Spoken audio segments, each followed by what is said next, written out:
সম্মানিত উপস্থিতি, আল্লাহর হাবিব সাল্লাল্লাহু আলাইহি ওয়াসাল্লাম যখন একটা নির্দিষ্ট বয়সে এসে উপনীত হন, নির্দিষ্ট একটি বয়সের যখন পা রাখেন, প্রায় 40 ছুঁই ছুঁই অবস্থা, নবুয়ত পূর্ব অবস্থা, এই সময়ে আল্লাহর নবী সাল্লাল্লাহু আলাইহি ওয়াসাল্লামের সাথে কিছু বাস্তবিক ঘটনা ঘটতে শুরু করে।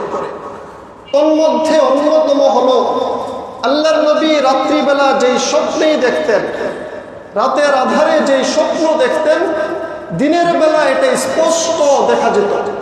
রাতে যা দেখতেন দিনে দেখতেন তাই ঘটতেছে। সাধারণত আমরা স্বপ্নে যা দেখি, আমাদের স্বপ্নের সাথে বাস্তব জীবনের তো কোনো মিল নেই। এখন এখানে, তখন সেখানে, কখনো আমেরিকা, কখনো ইউরোপে, এক এক সময় এক এক রাষ্ট্রে আমরা আমাদের স্বপ্নে বসবাস করি। বাস্তব জীবনের সাথে কোনো মিল পাওয়া যায় না।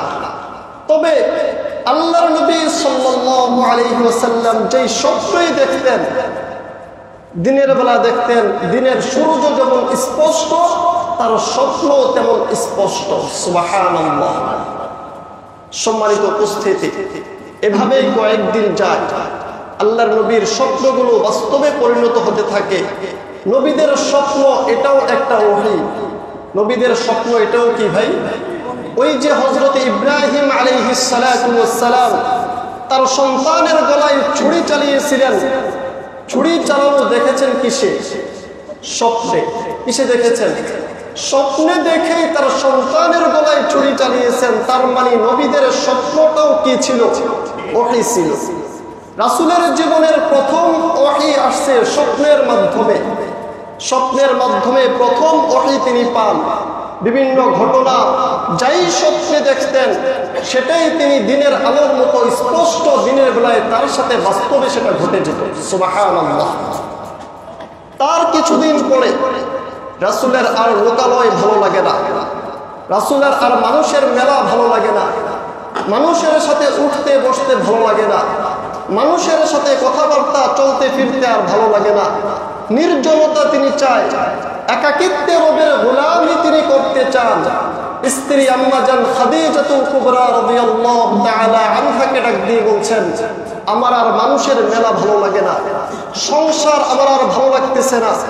এই আরবের যে হালত, আরবের যে মূর্খতা, আরবের যে অত্যাচার অনাচার, এগুলো আর ভালো লাগতেছে না। আমি নির্জনে কিছুদিন কাটাতে চাই, আমি নির্জনে কিছুদিন রবের গোলামি করতে চাই। কি করতে পারি? আমাকে পরামর্শ দাও। আল্লাহর নবীর স্ত্রী আম্মা জান খাদিজাতুল কুবরা রাদিয়াল্লাহু তাআলা আনহার পরামর্শক্রমে তিনি চলে গেলেন নির্জনে ইবাদত করার জন্য, নির্জনে রবের গোলামি করার জন্য।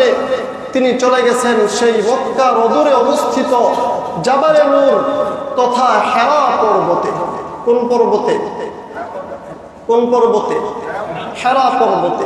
জাবালে নূর তার নাম, হেরাও তার নাম। সেই হেরা হলো দুনিয়া থেকে প্রায় 206 মিটার উঁচে অবস্থিত। সেখানে যে গুহা ছিল, সেই গুহাটা খুব ছোট্ট, সোজা হয়ে কেউ দাঁড়াতে পারতেন না। 2 জন মানুষ এখানে একসাথে বসে বসে সালাত আদায় করতে পারতেন, সোজা হয়ে দাঁড়াবেন সেই সুযোগ ছিল না। আল্লাহর নবী সাল্লাল্লাহু আলাইহি ওয়াসাল্লাম হেরা পর্বতের একটি গুহায় চলে গেলেন রবের ইবাদত করার জন্য। প্রশ্ন হলো, আরবের মধ্যে বহু ইবাদতগাহ ছিল, আরবের মধ্যে বহু পাহাড় ছিল, বহু গুহা ছিল। এই সব গুহাকে অতিক্রম করে আল্লাহর নবী হেরা পর্বতের সেই গুহায় কেন গেলেন? মুহাদ্দিসিনে কেরাম কয়েকটি জবাব লিখেছেন। এর মধ্যে অন্যতম প্রধান জবাব হলো, হেরা গুহা থেকে খানায়ে কাবাকে সরাসরি দেখা যেত। আল্লাহর নবী খানায়ে কাবাকে দেখে দেখে তারপরে রবের গোলামি করতেন। আর কেউ কেউ বলে হেরা গুহা এমন একটি গুহা, যে গুহার মধ্যে পয়গম্বরের দাদা আব্দুল মুত্তালিব ইবাদত করতেন, যে গুহার মধ্যে পয়গম্বরের দাদা আব্দুল মুত্তালিব ইতিকাফ করতেন। পয়গম্বরের ওয়ারিস সূত্রে এই গুহার মধ্যে তারা গোলামি করে আসছেন।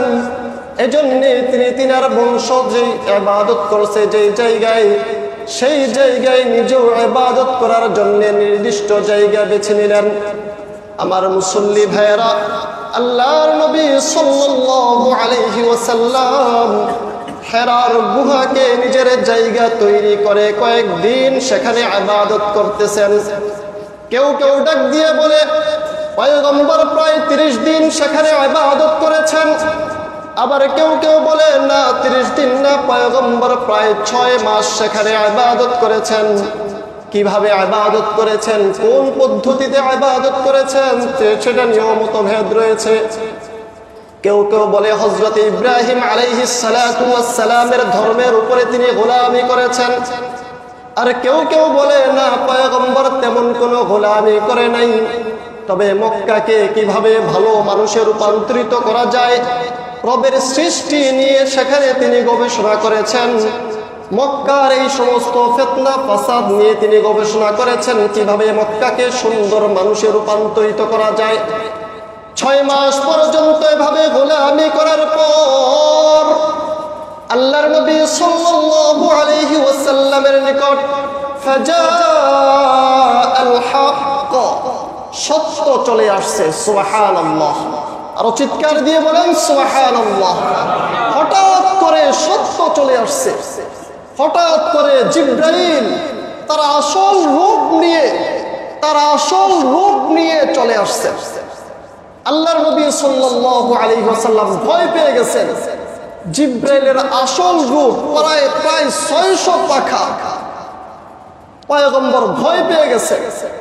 হঠাৎ করে কে সে আসলো? আল্লাহর নবীকে ধরে বলতেছে ইকরা, পড়ো।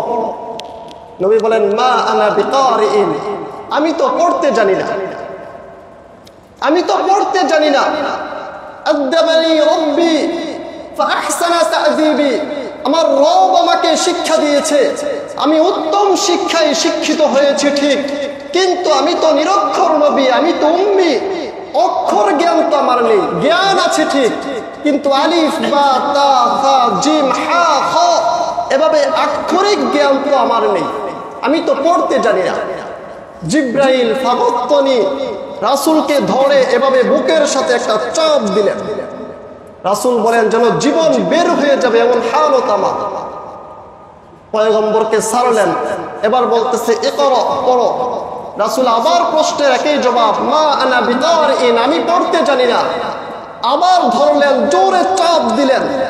এবার আবার ছেড়ে দিয়ে বলতেছে ইকরা বিসমি রাব্বিকাল্লাযী খালাক, এই মুহাম্মদ তুমি পড়ো তোমার প্রভুর নামে, যেই প্রভু তোমাকে সৃষ্টি করেছেন। সুবহানাল্লাহ। এই কথা বলতে দেরি হয়েছে, আল্লাহর নবীর জবান থেকে সাথে সাথে বের হয়ে গেল ইকরা বিসমি রাব্বিকাল্লাযী খালাক, খালাকাল ইনসানা মিন আলাক, ইকরা ওয়া রাব্বুকাল আকরাম আল্লাযী আল্লামা বিল কলম আল্লামাল ইনসানা মা লাম ইয়ালাম। সুবহানাল্লাহি ওয়া বিহামদিহি। আল্লাহর নবী 5 আয়াত যখন পড়লেন, জিবরাইল চলে গেছে। রাসূলের শরীর থরথর করে কাঁপতেছে। বের হয়ে গেছেন গুহা থেকে বের হয়ে নিজের আপন গন্তব্যে ফিরছেন, বাড়িতে চলে যাবেন। বাড়িতে যাওয়ার পথে পিছনে তাকিয়ে দেখে জিবরাইল দাঁড়িয়ে আছে। রাসূল একবার পিছনে তাকায়, আবার সামনে হাঁটে। এভাবে হাঁটতে হাঁটতে নিজের গন্তব্যে নিজের বাড়িতে চলে গেছেন। বাড়িতে যাওয়ার পরে স্ত্রীকে ডাক দিয়ে বলে জাম্মিলুনি জাম্মিলুনি, আমাকে তাড়াতাড়ি কম্বল দিয়ে পেঁচিয়ে দাও, আমাকে তাড়াতাড়ি কম্বল দিয়ে মুড়িয়ে দাও। ওয়াল্লাহি, আমাকে তাড়াতাড়ি কাপড় দিয়ে মুড়িয়ে দাও। আমি আশঙ্কা করছি আমি হয়তো অচিরেই ধ্বংস হয়ে যাব, আমি আশঙ্কা করছি আমি অচিরেই হয়তো শেষ হয়ে যাব। পয়গম্বরের শরীর কাঁপতেছে, পয়গম্বরের শরীরে জ্বর চলে আসছে। আল্লাহর নবীর স্ত্রী খাদিজাতুল কুবরা কম্বল দিয়ে পয়গম্বরকে পেঁচিয়ে দিয়েছেন, তিনি ঘুমিয়ে গেছেন। আল্লাহ তাআলা আবার জিবরাইলকে পাঠিয়ে বলতেছে ইয়া আইয়ুহাল মুদ্দাথির, হে কম্বল আবৃত ব্যক্তি, কম্বল পরে আর ঘুমিয়ে থাকার আপনার সময় নেই, দাঁড়িয়ে যান। ফাআনযির, আপনি আপনার জাতিকে সতর্ক করতে থাকুন। আল্লাহর নবী সেই যে ঘুম থেকে উঠলেন, জাতিকে সতর্ক করার জন্য যে শহরে নামলেন, এই যে নামলেন, আর কোনোদিন শান্তিতে পিঠ বিছানার সাথে লাগাইতে পারেন নাই। সুবহানাল্লাহ। এই যে উঠলেন, কুম ফাআনযির, আপনি উঠেন, আপনার জাতিকে সতর্ক করেন। এই যে আল্লাহর পক্ষ থেকে ঘোষণা, সতর্ক করেন। এই যে নামলেন ঘুম থেকে, এই যে বিছানা ছাড়লেন, দুনিয়ার জিন্দেগিতে আর শান্তিতে কোনোদিন ঘুমাইতে পারেন নাই। ময়দানে মাহশরে পুরা জাতি যখন চিন্তায় বিভোর, অবস্থা খারাপ, নবীরা পর্যন্ত বলতে থাকবে ইয়া নাফসি ইয়া নাফসি, হায় আমার জীবন, হায় আমার জীবন, কে বাঁচাবে আমাকে, কার কাছে আশ্রয় গ্রহণ করব। সবাইকে তো পর মনে হচ্ছে। সেই কঠিন হালত নবী বলতে থাকবে ইয়া রব্বি উম্মতি উম্মতি, আয় রব আমার উম্মতকে বাঁচান, আমার উম্মতকে বাঁচান, আমার উম্মতকে বাঁচান। আল্লাহু আকবার। তখনও বলতে থাকবেন আমার উম্মত, আমার উম্মত, কি হবে তাদের, কি হবে তাদের। দুনিয়াতে যতদিন ছিলেন কোনদিন তার সন্তানের জন্য বাড়ি গাড়ি তৈরি করবেন সেই ফিকিরও করেন নাই। কোনদিন সন্তানের ভবিষ্যতের ফিকির করেন নাই। ফিকির করেছেন শুধুমাত্র উম্মতের, উম্মত কি করে ঈমান আমল নিয়ে বেঁচে থাকতে পারে। কি পরিমাণ ফিকির করেছেন, আল্লাহ নিজে সার্টিফিকেট দিয়ে বলছেন ফালা আল্লাকা বাখিউন নাফসাকা আলা আথারিহিম ইল্লাম ইউমিনু বিহাদাল হাদীথি আসাফা। এই নবী আমার, ফালা আল্লাকা বাখিউন নাফসাক, আপনি কি আপনার জীবনটাকে শেষ করে ফেলবেন? আপনি কি আপনার জীবন শেষ করে ফেলবেন? জীবনটা কি ধ্বংসের মুখে নিয়ে যাবেন যদি আপনার এই সমস্ত কাফের কুফাররা, ফাসিক ফুজ্জাররা ঈমান না আনে? তাদের পিছনে পড়তে পড়তে আপনি কি আপনার লাইফকে শেষ করে দিবেন? আল্লাহ নিজে বলতেছে আপনি আপনার জীবন শেষ করবেন তাদের জন্য। সূরা কাহফের মধ্যে প্রথম পৃষ্ঠায় ফালা আল্লাকা বাখিউন নাফসাক আলা আথারিহিম ইল্লাম ইউমিনু বিহাদাল হাদীথি আসাফা। আফসোস করতে করতে আপনি আপনার লাইফ শেষ করবেন। আল্লাহ তাআলা সেই নবীর মুহাব্বত আমাদেরকে অর্জন করার তৌফিক দান করুন। সকলে বলি আমিন। মুহতারাম হাজিরিন, বলতেছিলাম রাসূলুল্লাহ সাল্লাল্লাহু আলাইহি ওয়াসাল্লাম হিরার গুহা থেকে বের হয়ে যখন ঘুমিয়েছেন, তখন আল্লাহ তাআলা বলছেন ইয়া আইয়ুহাল মুদাদ্দির, হে কম্বল আবৃত ব্যক্তি, কুম ফাআনজির, উঠে যান আর আপনি আপনার জাতিকে সতর্ক করেন। কি ব্যাপারে সতর্ক করবেন? ওয়া রাব্বাকা ফাকাব্বির, আপনার জাতি মূর্তি পূজা করতে করতে এমন অবস্থায় উপনীত হয়েছে, আপনার জাতির হালত এত কঠিন হয়েছে, এত বিভীষিকাময় অবস্থায় এসে উপনীত হয়েছে, তারা রবের গোলামি ছেড়ে দিয়ে মূর্তির গোলামি শুরু করেছে, তারা রবের দাসত্ব ছেড়ে দিয়ে মূর্তির দাসত্ব শুরু করেছে, তারা রবের সেজদা থেকে ফিরে মূর্তির সেজদায় অবনত হয়েছে, তারা আল্লাহর নাম উচ্চারণ করে না করে অমুক নেতার চরিত্র, অমুকের মতো পবিত্র স্লোগানে তারা মুখরিত হচ্ছে। আপনি দুনিয়াবাসীকে জানিয়ে দেন, দুনিয়ার মানুষদেরকে বলে দেন, এই জমিনে যদি তাকবীর উঁচু করতে হয়, এই জমিনে যদি আওয়াজ উঁচু করতে হয়, একজনের আওয়াজ উঁচু হবে, চিৎকার দিয়ে বলেন তার নাম কি? রাব্বাকা ফাকাব্বির। আপনি আপনার রবের তাকবীরকে উঁচু করেন।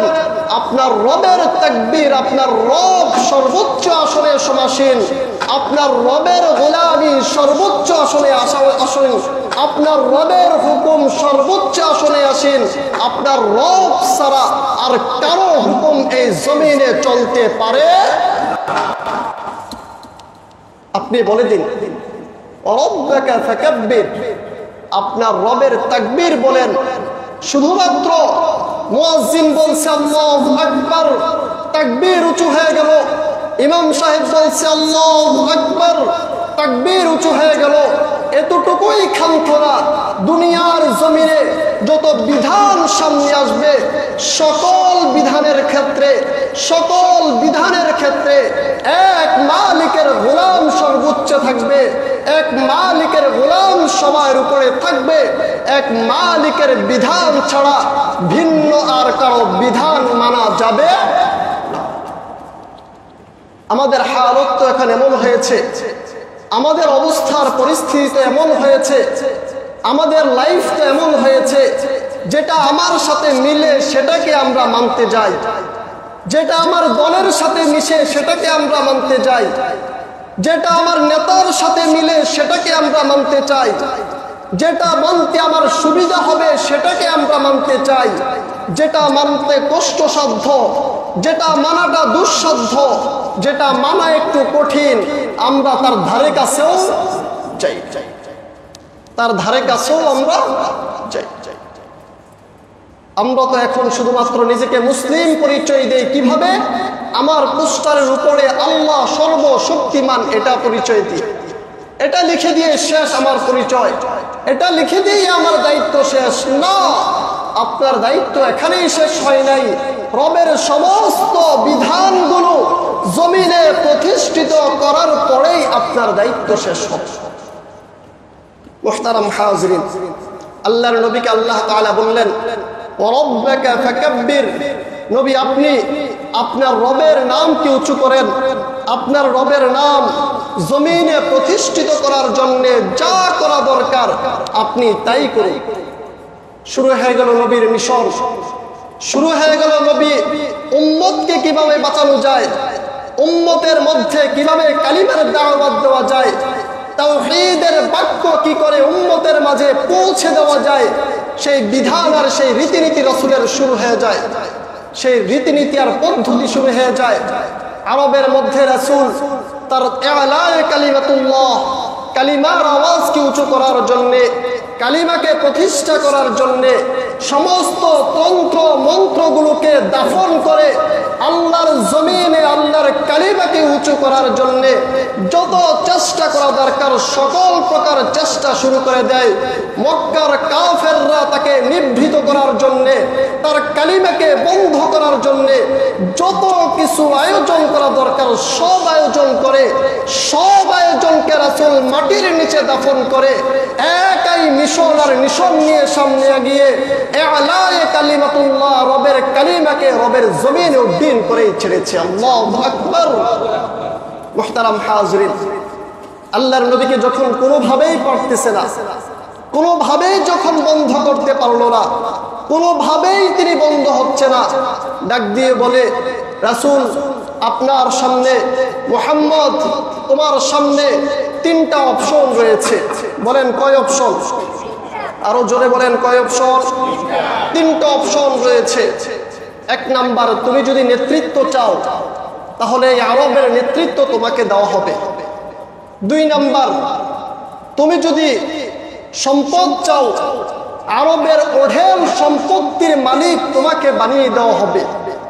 তিন নাম্বার, তুমি যদি নারী চাও তো আরবের সবচেয়ে সুন্দরী যার উপরে আর সুন্দর হতে পারে না, আমরা সুন্দরী প্রতিযোগিতা দিয়ে সবচেয়ে সুন্দরী নারী তোমার সামনে উপস্থাপন করব। এই তিন অপশনের তিনটাই তুমি গ্রহণ করতে পারো, কিংবা যে কোনো একটা তুমি গ্রহণ করতে পারো। বিনিময়ে শুধুমাত্র কালিমার দাওয়াত দেওয়া তুমি বন্ধ করে দিবে। বলেন বিনিময়ে কি করবে? শুধুমাত্র কালিমার দাওয়াত দেওয়াটা তুমি বন্ধ করে দিবে। আরবের লোকদেরকে ডাক দিয়ে বলে, মানুষ তিনটা অপশন তোমরা দিয়েছ, তিনটা অপশন তোমরা আমার সামনে উপস্থাপন করেছ, তিন অপশন দিয়েছ ঠিক আছে, আমার দফার দাবি একটা। তোমাদের দাবি তো তিনটা ছিল, আমার দাবি কয়টা? একটা। আমার দাবি কয়টা বলেন? একটা।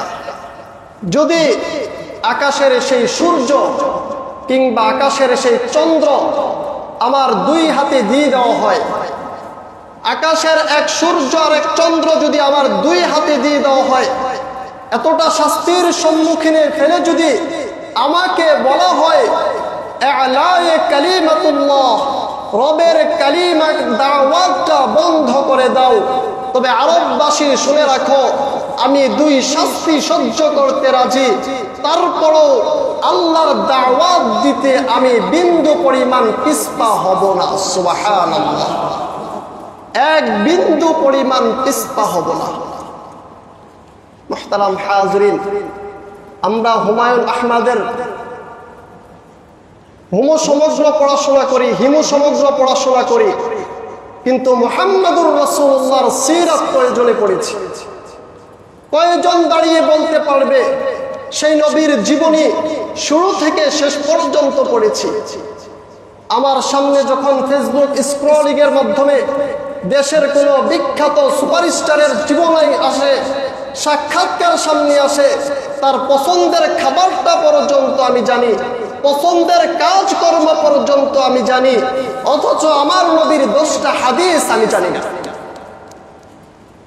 আমি আমার জীবনে সব কিছু পড়েছি, আমার ঘরে সকল প্রকার বই আছে, আমার ঘরের সব কিছুই সজ্জিত আছে, কিন্তু মুহাম্মদুর রাসূলুল্লাহ সাল্লাল্লাহু আলাইহি ওয়াসাল্লামের একটা জীবনী আমার ঘরের মধ্যে নেই।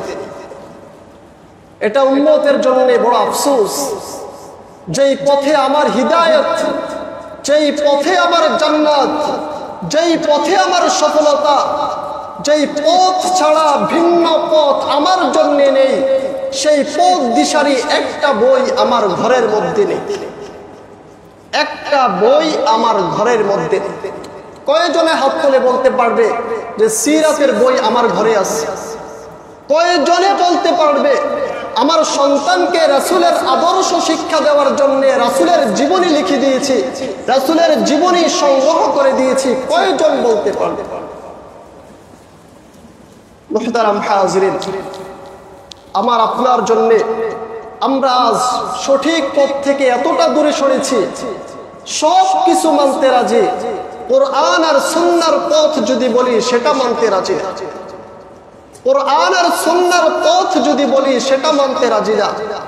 অথচ এর মধ্যে যেই সফলতা, এটা ছাড়া যে ভিন্ন কোনো সফলতা নেই, সেটা বলার আর অপেক্ষা রাখে? মুহতারাম হাজিরিন, এজন্য আপনাদেরকে বলবো, রাসূলের জীবনী আলোচনা যদি করতে চাই অনেক সপ্তাহ করতে পারবো। প্রায় 4 সপ্তাহ তো আলোচনা শেষ, এখনো জীবনী মাত্র ওহী পর্যন্ত আসলো। এই ওহী শেষ করে আরো কত জীবনী আসছে, শেষ করার আর সুযোগ হবে না। জীবনীর কোনো শেষ নাই। আল্লাহর নবী সাল্লাল্লাহু আলাইহি ওয়াসাল্লামের আমানতদারিতা, সততা, বিশ্বস্ততা, ওয়াদা, রাসূলের ব্যবসা বাণিজ্যের পলিসি, রাসূলের মানুষের সাথে আচার আখলাক ব্যবহার, উম্মতের জন্য ফিকির, এই সমস্ত হাজারো বিষয় রাসূলের আছে। আলোচনা করলে বহু আলোচনা রয়েছে। সব আলোচনা তো শুধুমাত্র ইমাম সাহেবের জবান থেকে শুনে ক্ষান্ত হওয়া যায় না। নিজেরও পড়াশোনা করা দরকার, আল্লাহ রাব্বুল আলামিন ওহীর মাধ্যমে সর্বপ্রথম যেই শব্দ নাজিল করেছেন, সেই শব্দের নাম হলো ইকরা, তুমি পড়ো। বলেন তুমি কি করো? জোরে বলেন কি? সর্বপ্রথম ওহীর মাধ্যমে যেই শব্দ নাজিল করেছেন, সেই শব্দ হলো ইকরা, তুমি পড়ো। তুমি পড়তে থাকো। ওই যে লেখা থাকে দুনিয়া থেকে কবর পর্যন্ত শুধুমাত্র শিখতে থাকো, শিখার বিকল্প আর কিচ্ছু। যদিও এটা হাদিস না, কিন্তু মানুষ ব্যবহার করে, মানুষ কথায় কথায় বলে। মেরে মুআজ্জাজ হাজিরিন, এজন্য সিরাতের বই পড়া, রাসূলের জীবনীগুলোকে নিজের জীবনের সাথে মিলিয়ে রাখা, রাসূলের জীবন আদর্শকে সামনে রেখে রাষ্ট্র পর্যন্ত গঠন করার চেষ্টা করা। আব্রাহাম লিঙ্কনের গণতন্ত্র দিয়ে রাষ্ট্র চলতে পারে, ঠিক আছে, কিন্তু মুক্তির পথ যদি খুঁজতে চান তাহলে কোরআনের কাছেই আপনাকে আসতে হবে।